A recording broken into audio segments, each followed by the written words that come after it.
जय हिंद विद्यार्थियों। अभी पिछले ही सप्ताह मध्य प्रदेश आरक्षक भर्ती परीक्षा का अंतिम परिणाम तो नहीं, मुख्य परीक्षा का परिणाम आया है। अब इसके बाद शारीरिक दक्षता परीक्षा भी होगी और उसके बाद फिर फाइनल मेरिट बनेगी दोनों के आधार पर। 100 नंबर की मुख्य परीक्षा थी, 100 नंबर का ही फिजिकल एग्ज़ाम होगा। इस तरह से 200 नंबर का पूर्णांक होगा, उसके बाद मेरिट बनेगी। अभी व्यापम ने कट ऑफ मार्क्स निर्धारित नहीं किए, बताए नहीं है कि कितने हैं, लेकिन निर्धारित तो होंगे, उसी के आधार पर चयन हुआ है। विद्यार्थियों, जय हिंद शिक्षा संस्थान भोपाल द्वारा एक रिसर्च की गई है। उस रिसर्च के आधार पर यह पाया गया कि नॉर्मलाइज्ड कट ऑफ मार्क्स कितने होना चाहिए और उसमें शारीरिक दक्षता परीक्षा में कितने और ज़्यादा मार्क्स आने चाहिए। अंतिम परिणाम श्योरली प्राप्त करने के लिए कितने अंकों की ज़रूरत होगी। विद्यार्थियों, इन सब के विषय में आज मैं आपके सामने ये परिणाम लेकर आया हूँ। विद्यार्थियों, मैं भी एक पुलिस अधिकारी हूँ और जहाँ तक मेरा आइडिया है कि कितने नंबर में चयन होना चाहिए, आज मैं आपको एक मोटा माटी एक रूपरेखा बताने जा रहा हूँ। यह पूरी तरह से रिसर्च पर आधारित है, संभावित है, निश्चय कुछ भी नहीं है, लेकिन जो मेरा आइडिया है, चूँकि इस क्षेत्र में मेरा पिछले 13 साल का अनुभव है और बच्चों को पढ़ना पढ़ाना ये मेरा शौक़ रहा है, फिज़िकल तैयारी भी मैं करवाता हूँ बच्चों को, तो उसके आधार पर मैंने जो एक आइडिया लगाया है वो आपके सामने लेकर आया हूँ। देखिए विद्यार्थियों, अभी जो चयन हुआ है, मैं आपको बता दूं, चयन में मुख्य परीक्षा में जनरल के विद्यार्थी का cut off, normalized cut off 80, female 75, EWS में 77, 73, ओबीसी में 78, 76, एससी में 72, 68 और एसटी में 64 मेल और 60 फीमेल का चयन हुआ है नॉर्मलाइज्ड मार्क्स के आधार पर। ये कट ऑफ संभावित हैं। अब बारी आती है फिजिकल की। सभी बच्चे फिजिकल देंगे, तो फिजिकल जब देंगे तो विद्यार्थियों, अभी तक ये जो तीनों इवेंट होते थे फिजिकल के, इनमें गोला फेंक जो होता था उसमें 19 फीट पे कट ऑफ था और 800 मीटर जो रनिंग होती थी उसमें 2 मिनट 45 सेकंड कट ऑफ हुआ करता था। और रही बात लॉन्ग जंप की, तो पुरुषों के लिए 13 फीट और महिलाओं के लिए 10 फीट हुआ करती थी।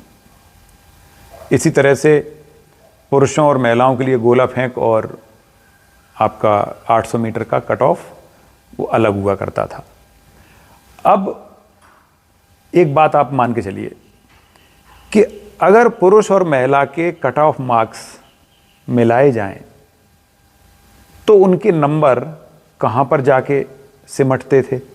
तो विद्यार्थियों, पुरुषों के तीनों पैरामीटर अगर शामिल किए जाएं, अर्थात गोला फेंक 19 फीट, लॉन्ग जंप 13 फीट और 800 मीटर 2 मिनट 45 सेकंड, तो तीनों का नए नोटिफिकेशन में, कांस्टेबल के नोटिफिकेशन में इन तीनों के ये बिल्कुल बाउंड्री वाले जो अंक थे, यानी केवल क्वालिफाइंग मार्क्स को अगर जोड़ा जाए तो 46 अंक आते हैं। अगर मैं इन 46 को पासिंग मार्क्स मानकर चलूं, ऐसे विद्यार्थी जो फिजिकल में पास हो जाएंगे उनके मिनिमम मार्क्स 46 हैं। तो ये 46 मैंने मिनिमम मार्क्स आपके सामने लिखे हैं सभी के। अब प्रश्न उठता है कि अगर जनरल का लड़का 80 नंबर लाया कट ऑफ और इधर भी कट ऑफ 46 लाया, तो दोनों को मिला के होते हैं 126 अंक। क्या 126 में सिलेक्शन ले लेगा? निश्चित रूप से नहीं ले पाएगा। तो फिर सिलेक्शन होगा कितने में? तो मैं यहां ये बताना चाहूंगा विद्यार्थियों कि अगर जनरल का विद्यार्थी 80 में 4 अंक और यानी 84 नंबर अगर उसके हैं, ये हम मान के चल रहे हैं इस आधार पर कि जनरल के नंबर 100 में से 90-92 तक हाईएस्ट हो सकते हैं। इन 90-92 में से जो जितने बच्चों का चयन होना है, उनके लिए जो मेरिट बनेगी वो 84 के आसपास होनी चाहिए, इसलिए मैंने 4 अंक और दिए हैं। विद्यार्थियों, ज़्यादातर जो अभी तक रिसर्च रही हैं वो यही रही हैं कि कट ऑफ जितना जाता है उसके ऊपर 4 से 5 नंबर मैक्सिमम हों तो वो मेरिट में आने की संभावना उसकी बन जाती है। तो मैंने 4 नंबर यहाँ सभी में जोड़े हैं। तो इस तरह से मेरिट में आने के लिए 80 और 4 84 नंबर मैं मान के चलता हूँ, ये सिलेक्शन मार्क्स हैं। लेकिन अब बात आती है फिजिकल की। तो हम जानते हैं फिजिकल में अगर 46 एग्जैक्ट क्वालिफाइंग है तो आप जानते हो जो भी बच्चा क्वालिफाई करता है तो ऐसा तो है नहीं कि बिल्कुल 19 फीट गोला फेंकेगा। वो 19.5 भी हो सकता है, 20 भी हो सकता है, 21 भी हो सकता है, 22 भी हो सकता है। इसी प्रकार लॉन्ग जंप जरूरी नहीं है ना 13 करे, 13.5 करेगा तो भी क्वालिफाई है, 14 करेगा तो भी क्वालिफाई है। इसी प्रकार 2.45 में आए, हो सकता है 2.50 में, हो सकता है 2.45 के 2.40 में आ जाए, 2.35 में आ जाए। तो इस तरह से क्वालिफाई करने वालों के मार्क्स एग्जैक्ट 46 तो नहीं हो सकते ना, 46 से थोड़े ज़्यादा होंगे। अगर विद्यार्थी को चयनित होना है तो मेरी सोच ये है कि उसे कम से कम 14 नंबर का इजाफा यहाँ और चाहिए। अगर 14 नंबर का इजाफा चाहता है तो फिजिकल में हो जाते हैं 60 number passing, exact passing marks हैं 60, और इधर 80 और 4 84 पासिंग मार्क्स हुए। इसी तरह से सभी के अंकों में, मुख्य परीक्षा के अंकों में ये मेरिट के लिए आवश्यक 4 अंक और शारीरिक दक्षता परीक्षा में मेरिट के लिए आवश्यक 14 अंकों को जोड़ दिया जाए तो टोटल मिला के होते हैं मेल जनरल 144, फीमेल जनरल 139। इसी प्रकार हर कैटेगरी में ये मार्क्स आपके सामने लिखे हुए हैं विद्यार्थियों। अब प्रश्न उठता है कि अंतिम चयन अगर इतने नंबर पर होना है तो क्या फाइनल अंतिम परिणाम में कोई विद्यार्थी इतने पर निश्चयात्मक चयन की उम्मीद कर सकता है? तो यहां विद्यार्थियों में एक बात आपको बता दूं, अभी तक कांस्टेबल भर्ती परीक्षा का जब परिणाम आता था तो 5 गुने विद्यार्थी लिए जाते थे। पहली बार 7 गुने विद्यार्थी लिए गए हैं। क्यों लिए गए? ताकि ऐसे बच्चे जो पढ़ाई में थोड़े कमजोर हैं लेकिन शारीरिक रूप से ज़्यादा दक्ष हैं, तो पुलिस विभाग की मंशा है कि ऐसे विद्यार्थी छूट न जाएं, इसलिए 2 गुने और एक्स्ट्रा ले लो ताकि कम नंबर वाले भी चयनित होकर अच्छा प्रदर्शन करके ग्राउंड में और वो सिलेक्शन को प्राप्त करें। यानी ग्रामीण अंचल के ज़्यादातर बच्चे आएँ, ऐसी मंशा हमारे भूतपूर्व मुख्यमंत्री माननीय श्री शिवराज सिंह जी की इच्छा थी। उसी को ध्यान में रखते हुए ये निर्णय लिया गया था। तो 7 गुने बच्चे अगर फिजिकल देंगे, पहले 5 गुने बच्चों में से 50% ये 46 नंबर लायक यानी क्वालिफाई नहीं कर पाते थे, तो लगभग 2.5 से 3 गुने ही विद्यार्थी रह जाते थे। 2 गुने तो कम से कम बाहर होते थे, तो 3 गुने विद्यार्थी होते थे और उन 3 गुणों में से भी 1 गुने ही तो लिए जाने, तो 2 गुने मेरिट आउट होते थे। अब क्या होगा? 7 गुने में से 6 गुने बाहर होंगे, 1 गुना लिया जाएगा। तो विद्यार्थियों क्राइटेरिया थोड़ा सा बढ़ गया, इसलिए अब निश्चयात्मक चयन चाहिए। और दूसरी बात एक और है, पिछले 5 महीने से विद्यार्थी अभ्यास कर रहे हैं शारीरिक परीक्षण, शारीरिक दक्षता का, और जहां तक मुझे लगता है चुनाव के बाद ही आपका अंतिम शारीरिक दक्षता जो परीक्षा होगी वो होनी है, क्योंकि चुनाव के दौरान स्वाभाविक है मध्य प्रदेश पुलिस चुनावों में व्यस्त रहेगी और 57-58 हज़ार बच्चों का फिजिकल लेना कोई आसान बात नहीं है। इसके लिए एक लंबी प्रक्रिया है, कम से कम 15 से 20 दिन का समय चाहिए पुलिस को और एंगेज होना पड़ेगा। तो मुझे ऐसा लगता है शायद चुनाव 4 जून को अंतिम परिणाम आने के बाद ही फिजिकल परीक्षा होगी। विद्यार्थियों के मन में ये शंका होगी कि गर्मी में कैसे करेंगे, तो मैं आपको बता दूं, सुबह 4 बजे आपको बुलाया जाएगा, रिपोर्टिंग टाइम होगी और सुबह 8 बजे तक पूरी प्रक्रिया उस दिन की समाप्त हो जाएगी। या ये हो सकता है 2 पालियों में बुलाया, तो शाम को भी आपको 5 बजे 6 बजे बुलाया जा सकता है। वैसे संभावना पूरी है सुबह 4 बजे से 8 बजे के बीच में आपको फिजिकल देने आना होगा, जो भी आपका मुख्यालय रहेगा जहां आपको बुलाया जाएगा। अब विद्यार्थियों परिस्थितियां अनुकूल रहेंगी, सुबह का समय रहेगा, विद्यार्थी इतने महीनों से प्रशिक्षण में लगे हुए हैं, तो एक बात तो आप मान के चलिए 46 नंबर लाने की सामर्थ्य तो लगभग हर बच्चे में रहेगी। 30 पासिंग मार्क्स रखा गया है, लेकिन वो 30 तो हर कोई ले आएगा। अब बात आई 46 नंबर की, जो मिनिमम क्वालिफाई पहले हुआ करता था। इसके आधार पर क्वालिफिकेशन की बात आई तो पहले मैंने कहा कि 2 गुने बच्चे तो बाहर होते थे, 3 गुने लिए जाते थे 5 गुने में से। मेरा मानना है इस बार 7 गुने में से 2 गुने ही बाहर होंगे और 5 गुने 46 नंबर लाकर अंदर होंगे। तो 5 गुने में से मेरिट बननी है।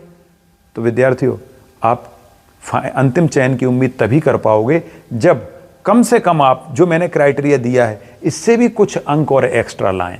एक्स्ट्रा कितने? जनरल कैटेगरी में 6 अंक। अगर और एक्स्ट्रा ले आते हो तो मेल के हो जाते हैं 150 और फीमेल के हो जाते हैं 145। अब मैं आपको बता दूं, जनरल मेल का सिलेक्शन क्राइटेरिया 144 से 150 के बीच में ही होगा विद्यार्थियों, ये तय है। और अगर किसी के 150 आ रहे हैं तो वो ये मान के चले 100% चयन उसका हो गया है। और अन्यथा 144 से 150 के बीच में कहीं मेरिट जाके सेट होगी। ठीक इसी प्रकार लड़कियों की 139 से लेके 145 के बीच में। इसी प्रकार EWS 141 से 145, मेल और फीमेल 137 से 141। यहां 145 और 141 वाले का चयन निश्चित है, होना ही है। ठीक इसी प्रकार OBC में आ जाइए तो मेल 142 से 146 और फीमेल 140 से 144, इस बीच में सिलेक्शन की उम्मीद। और जो नीचे अंक लिखे हैं ये निश्चयात्मक चयन के हैं, यहाँ विद्यार्थी श्योर हो सकता है कि उसका सिलेक्शन हो रहा है। ठीक इसी प्रकार SC में आइए 140 और 136, ये 136 से 140 मेल, 132 से 136 फीमेल। और ST में 128 से 134 और 124 से 130, ये मैंने ST का क्राइटेरिया रखा है। विद्यार्थियों, मैंने ST को यहाँ 6 अंक एक्स्ट्रा क्यों दिए हैं? क्योंकि ST बच्चों का फिजिकल ज़्यादा अच्छा होता है, प्रायः देखने में आता है, इसलिए उनमें थोड़ा सा कंपटीशन बढ़ जाता है फिजिकल के दौरान। इसीलिए मैंने यहाँ 4 की जगह 6 अंक लिए हैं। और चूंकि जनरल में अनएक्सपेक्टेड मेरिट जाती है, इसीलिए वहाँ भी मैंने 6 अंक लिए हैं। तो ये विद्यार्थियों क्राइटेरिया है अंतिम चयन का। 134 से 130 नंबर अगर लाएगा विद्यार्थी ST में तो 134 मेल और 130 फीमेल निश्चयात्मक चयन है। तो ये विद्यार्थियों, आप इस आधार पर अंदाजा लगा सकते हो कि आपके कितने अंक आने वाले हैं। विद्यार्थियों, आप अपने स्तर पर प्रयास करते रहें, फिजिकल बिल्कुल निरंतर करें। फिजिकल का भी एक निश्चित शेड्यूल होता है, उसको फॉलो करोगे तो आपको ज़्यादा फायदा होगा। फिजिकल के दौरान सबसे ज़्यादा आवश्यक होता है विद्यार्थियों, आपने अपने शरीर में 3 चीज़ों की ज़रूरत सबसे ज़्यादा होती है। नंबर 1 ऑक्सीजन, नंबर 2 पर आता है आयरन और नंबर 3 आता है कैल्शियम, और चौथे नंबर पर आहार के रूप में प्रोटीन। इन 4 चीज़ों का अगर आपने ध्यान रखा तो आपका फिजिकल बहुत अच्छा होगा। कैसे रखोगे इन 4 चीज़ों का ध्यान? विद्यार्थियों, जब हम बहुत ज़्यादा वर्कआउट करते हैं तो हमारे शरीर के एक एक ऊतक तक यानी टिश्यू तक ऑक्सीजन का पहुंचना अनिवार्य होता है। ऑक्सीजन जितना ज़्यादा फ्लो होगा बॉडी में, आपको थकान उतनी कम होगी। और ऑक्सीजन का कैरियर कौन होता है? हीमोग्लोबिन। इसलिए हीमोग्लोबिन बहुत स्ट्रांग होना चाहिए आपका। मेल के लिए क्राइटेरिया 13.5 का है और फीमेल के लिए 12 का है। अगर इससे ज़्यादा होगा तो ज़्यादा अच्छा, क्योंकि हीमोग्लोबिन ही ऑक्सीजन का कैरियर होता है, वही तो लेकर जाता है एक एक टिश्यू तक ऑक्सीजन को। इसलिए अपने भोजन में ऐसी चीज़ें लें जो आयरन युक्त हों, जैसे पालक या चौलाई की भाजी, इनमें आयरन की मात्रा भरपूर होती है। इसके अलावा अन्य हरी सब्जियों में भी ये आयरन पाया जाता है। इसके साथ ही सप्लीमेंट्री फूड अगर लेना चाहें आप तो उसमें गुड़ भी है, पिंड खजूर है, इसके अलावा नाश्ते में चुकंदर, सलाद में चुकंदर है, और अनार का रस। अनार आप जूस ना पिएं किसी भी फल का, डायरेक्ट फल खाएं, अनार छीलें और डायरेक्ट अनार के दाने खाएं, आपको लाभ ज़्यादा होगा। इस तरह से ये आयरन की मात्रा बढ़ा सकते हो। कैल्शियम के लिए आप दूध ले सकते हो, दूध सबसे अच्छा होता है कैल्शियम में। फलों में सेब, केला, या जो ग्राउंड आपकी वेजिटेबल्स होती हैं, जैसे आपकी गाजर है, गाजर, मूली इत्यादि, इनमें पर्याप्त मात्रा में आपको कैल्शियम मिल जाता है। इसके साथ ही अगर बात आती है प्रोटीन की, तो प्रोटीन के लिए सबसे बढ़िया जो अगर खाना है उनमें दूध है प्रोटीन का, पनीर है, इसके अलावा स्प्राउट्स हैं जिनमें चने हैं, मूंगफली, मूंग, ये आप ले सकते हो। सोयाबीन भी अगर खा सकते हो तो वो उसमें भी प्रोटीन अच्छा खासा होता है। तो ये सब प्रोटीन के साधन है। और अगर नॉन वेजिटेरियन हैं आप तो आप जानते ही हो चिकन इत्यादि, फिश, इनमें आपको प्रोटीन मिल जाएगा। तो प्रोटीन आपको ताकत देता है विद्यार्थियों, एनर्जी देता है। टिश्यू का निर्माण ही प्रोटीन से होता है, इसलिए आप ये भोजन में अपने ले सकते हो। तो जैसा भी इनका सेवन करने के बाद अब ये लेना कैसे है, आप सुबह जब उठें फिजिकल के लिए ग्राउंड पर, अगर आप 6 बजे पहुंचते हैं तो विद्यार्थियों कम से कम 1 घंटे पहले उठें, कम से कम 1 घंटे पहले, और गर्म पानी पिएं। 1 लीटर पानी पी सकें, आधा लीटर, जितना अधिकतम पी सकें पीजिए आप। उसी समय आप 2 केले भी खाइए। इसी दौरान 1 घंटे में जब आप फिजिकल जाओगे 1-2 बार यूरिन पास हो जाएगी और हल्का हो जाएगा वजन आपका, और तब तक हमारे एक टिश्यू तक पानी पहुंच चुका होगा, तो सारे टिश्यू लचीले हो जाएंगे, जिससे आपकी स्टेमिना बढ़ जाएगी। एक तरीका ये होता है विद्यार्थियों। दूसरा, अगर आप सक्षम हैं तो आप अपने साथ ग्राउंड में जाएं तो थैले में 1-2 केले रख के ले जाएं, और सबसे अच्छा होता है श्रीखंड। अगर श्रीखंड का 1 पैक आप ले जाएं और वहाँ पर थकान लगे, आप श्रीखंड ले लो, केले खा लो। ऐसे करके आप वहाँ इस सेवन कर सकते हो। और जब भी आप अंतिम फिजिकल देने जाएं, यही शेड्यूल उस दिन भी रखें आप, तो आपको निश्चित रूप से फ़ायदा होगा। अगर आपने इतना ध्यान रखा है तो विद्यार्थियों फिजिकल तो क्या, अंतिम चयन भी आप लेकर जाएंगे। गया वो समय जब कांस्टेबल बहुत आसानी से बन जाया करते थे, अब तो कांस्टेबल में भी बहुत मारामारी है। और इसके लिए पूरे मध्य प्रदेश के हजारों बच्चे लगातार अभ्यासरत हैं, तो उन्हीं में से आपको अपनी जगह बनानी होगी। विद्यार्थियों, अगर इस चीज़ को, इस टेबल को आप लोग आज अच्छे से कैप्चर कर लीजिए। ये टेबल जो मैंने बताई है, जब परीक्षा का परिणाम आएगा तब आप देखिएगा कि जय हिंद शिक्षा संस्थान का जो रिसर्च है, वो रिसर्च कितनी दक्ष है, वो कितनी सही है, हम कहाँ तक खरे उतरते हैं, ये उसी दिन समझ में आएगा। मैं आशा करता हूँ विद्यार्थियों आपको अच्छा लगा होगा। अगर किसी भी प्रकार का आपके मन में दुविधा हो तो स्क्रीन पर जो मेरा नंबर है, आप मुझसे डायरेक्ट भी बात कर सकते हैं। जय हिंद।